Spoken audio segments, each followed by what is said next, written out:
এই নসিহতটুকু আমাদের ঊর্ধ্বতন কর্তৃপক্ষের কাছে আমি হাত জোর করে করতেছি, একবার হাত জোর করে। 5টা ডিপার্টমেন্টে এই দেশটাকে শক্তিশালী করতে হবে। কয়টা ভাই? 1 নাম্বার শিক্ষা, 1 নাম্বার প্রত্যেক মুসলমানকে কোরআন এবং সুন্নাহর শিক্ষায় শিক্ষিত করতে হবে। আমি অন্য ধর্ম নিয়ে কথা বলছি, তারা তাদের মতো দিন পালন করে, লাকুম দীনুকুম ওয়ালিয়াদিন, লাকুম দীনুকুম ওয়ালিয়াদিন, তারা তাদের ধর্ম পালন করে করুক, আমাদের কোনো মাথা ব্যথা নাই। প্রত্যেক মুসলমানের বাচ্চাকে কোরআন সুন্নাহর শিক্ষায় শিক্ষিত করতে হবে এবং একই সাথে এই যুগকে চ্যালেঞ্জ করার জন্য যত সাবজেক্ট দরকার সব সাবজেক্ট আমাদেরকে শিখতে হবে।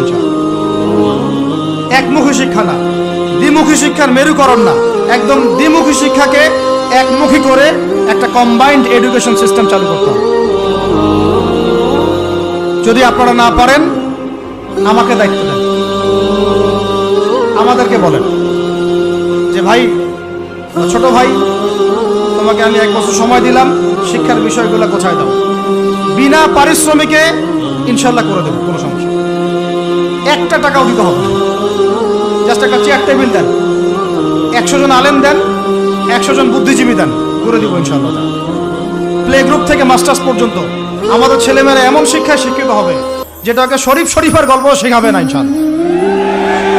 বরং আমার ছেলে পাইলট হবে, বিমানও চালাবে, আমার ছেলে ইনশাল্লাহ হাফেজে করানো হবে ইনশাল্লাহ, আমার মেয়ে ডক্টরও হবে ইনশাল্লাহ, আমার মেয়ে আয়েশা রাদিয়াল্লাহু আনহার মতো মুহাদ্দিসও হবে ইনশাল্লাহ। আমাদের এক ভাই, সে রাজনীতিবিদ হবে ইনশাল্লাহ, জুমার খুতবাও দিতে পারবে ইনশাল্লাহ। আল্লাহর কসম করে বলতেছি, এমন শিক্ষা চালু করা সম্ভব, শুধু আপনারা যদি একটু সৎসাহস দেখান, একটু উদ্যোগ গ্রহণ করেন, আল্লাহ পাক বহুত আজর দিবেন আপনাদেরকে। আল্লাহ পাক এই ওসিলায় আপনাদের সব গুনাহ মাফ করে জান্নাতও দিতে পারেন। আল্লাহর ওয়াস্তে আল্লাহর দিকে ফিরে আসেন। আমি আপনাদের সবচেয়ে শ্রেষ্ঠ বন্ধু, আমাকে শত্রু মনে করেন না।